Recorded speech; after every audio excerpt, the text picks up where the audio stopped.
apabila seseorang jenazah memandikan dirinya sendiri. Coba dipikirkan secara logika. Harus dipikirkan. Maka dua ulama berbeda pendapat. Imam Romli di dalam kitabnya beliau mengatakan bahwasanya boleh. Nggak sekalian nguburin diri sendiri aja. Tanggung kalau cuma Aduh, ini saya geli ini, bener. Para Habib ini nggak paham ya kan. Saya rasa ini mereka dungu permanen ini. Nggak paham. Tapi kok menyampaikan ini kepada umat gitu loh. Ini ada lagi yang saya lucu sampai sekarang. Bahkan saya tuh kalau pergi kemana tuh ketawa sendiri saya. Saking lucunya pesawat itu bisa mundur coba. Ya Allah ya Robbi. Udahlah kalian gak usah jadi penceramah lah ya. Dihinakan Allah kalian. Demi Allah. Saya sampaikan ini ya. Neraka jahanam itu udah menunggumu. Ya. Jangankan yang ceramah yang ini. Habib Rizik dan Bahar aja sudah tercatat. Sudah dihinakan Allah. Coba. Bisa saya buktikan mereka itu dihinakan Allah. Jadi udahlah, dagang aja kamu ya. Ya dagang minyak wangi ya silakan. Assalamualaikum saudaraku. Apa kabarnya? Sehat-sehat ya. Semoga kita diberikan kesehatan, keselamatan dan kemuliaan dari Allah Azza wa Jalla. Amin. Kali ini saya ingin membahas tentang perhabiban lagi nih. Orang-orang Habib ya. Dengan kisah-kisah khurafatnya ya.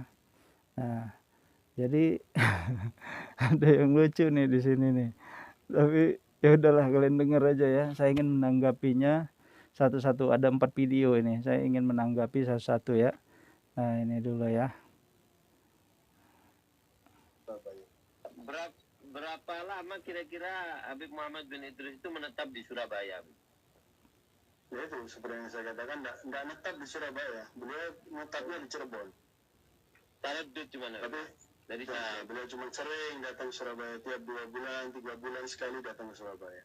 Dan di Surabaya pun hanya sekitar seminggu 2 minggu kembali. Karena beliau sangat cinta sama Surabaya. Sangat senang sekali dengan Surabaya. Bahkan Habib Abu Bakar bin Muhammad As-Segar kan mengatakan Surabaya manhudun min qibali Nabi Muhammad SAW. Surabaya ini diperhatikan oleh Nabi Muhammad SAW.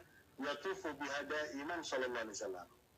Rasulullah itu selalu tawaf di Surabaya. Rasulullah itu selalu tawaf di Surabaya ya. Ininya nggak ada sih. Aduh kacau ya kalau semua itu mudah menyampaikan, sangat mudah menyampaikan bahwasanya Rasulullah tuh di sini, Rasulullah tuh di sini. Astagfirullah. Kalian tuh kok ya merendahkan Rasulullah banget ya. Rasulullah itu ada keluar dari kuburan kata Guru Sekumpul. Jadi kalian anggap itu Rasulullah itu keleleran kemana-mana, ya jalan kemana-mana. Rasulullah itu ada di sana, di surga. Kalau Rasulullah itu turun, itu berarti atas kehendak Allah. Paham ya kamu ya? Begitu juga dengan Nabi Khidir. Atas kehendak Allah dia pergi kemana? Ke seseorang, ke wali Allah. Itu karena kehendak Allah.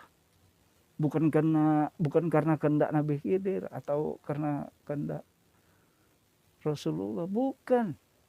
Saya tanya kalian ya, para ulama. Para ulama di seluruh dunia. Nggak usah di Nusantara ini ya. Terlalu kecil. Di mana Rasulullah berada saat ini? Dan apa alasannya Rasulullah minta di situ? Saya tanya sama kalian. Apa alasannya? Coba. Kalian kalau nggak paham ya, nggak usah. Nanti menderita ruhmu itu. Ya, sangat menderita saya bilang.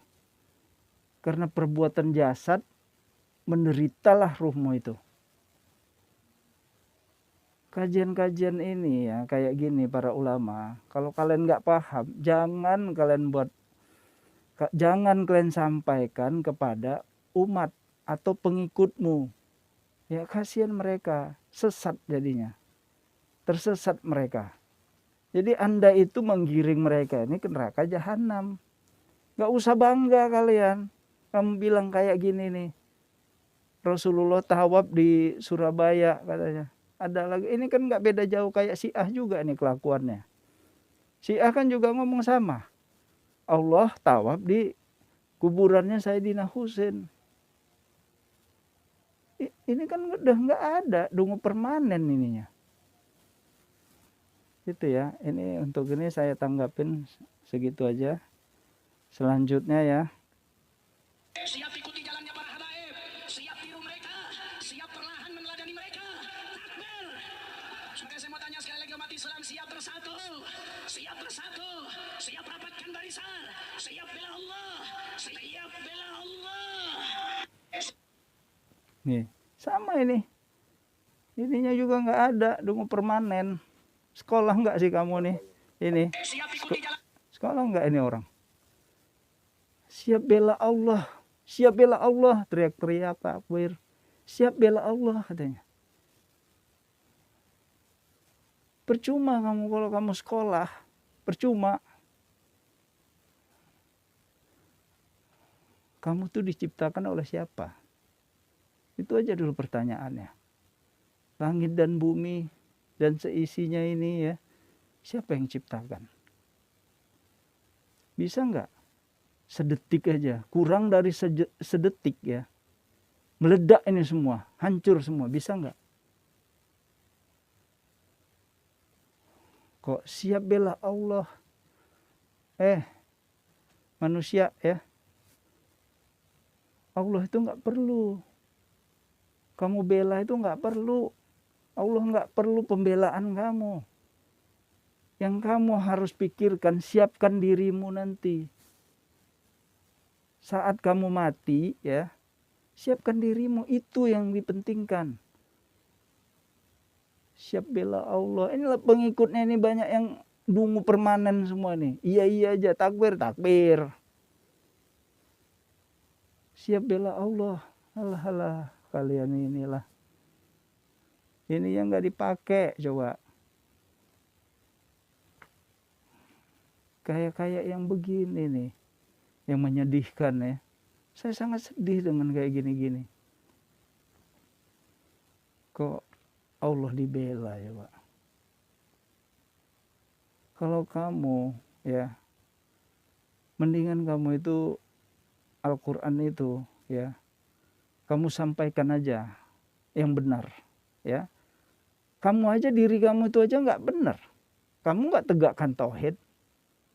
Kamu minta-minta ke kuburan, menganggap wali-wali itu kamu iniin, ya kan? Malah melebihi dari Allah. Mintanya harus ke kuburan, ke makam-makam wali. Apa itu? Itu aja kamu nggak tegakkan tauhid. Ini yang nggak dipakai gitu, ya. Selanjutnya ya, ini ada lagi video.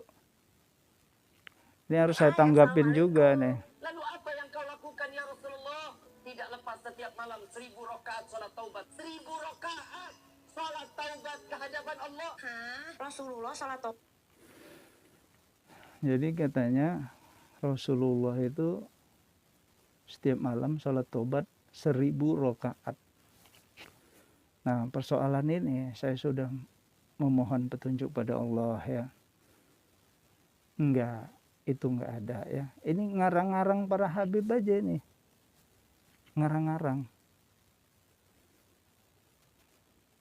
Jadi enggak usah gitulah. Kalau kamu enggak bisa ceramah, jangan ceramah. Mendingan kamu jualan ketoprak aja. Lebih baik berdagang ya.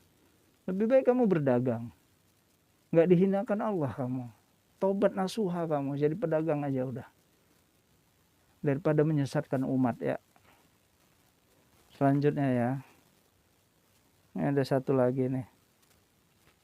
Apabila seseorang jenazah memandikan dirinya sendiri, Coba dipikirkan secara logika. Harus dipikirkan. maka dua ulama berbeda pendapat. Imam Romli di dalam kitabnya beliau mengatakan bahwasanya boleh. Nggak sekalian nguburin diri sendiri aja. Tanggung kalau cuma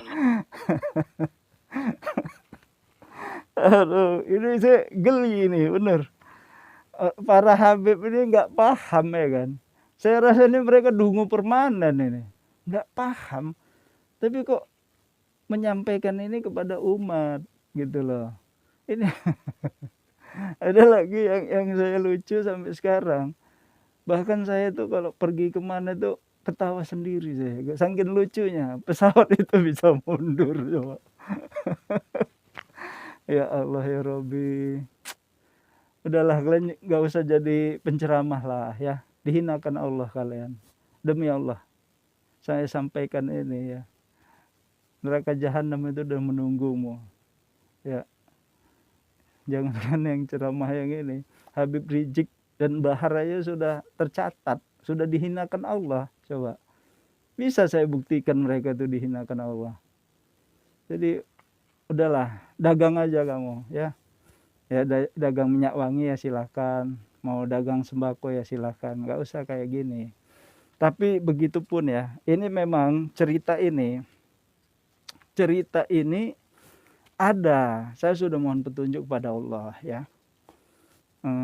Itu hanya satu di dalam dunia ini ya. Dari zaman lalu sampai saat ini hanya satu.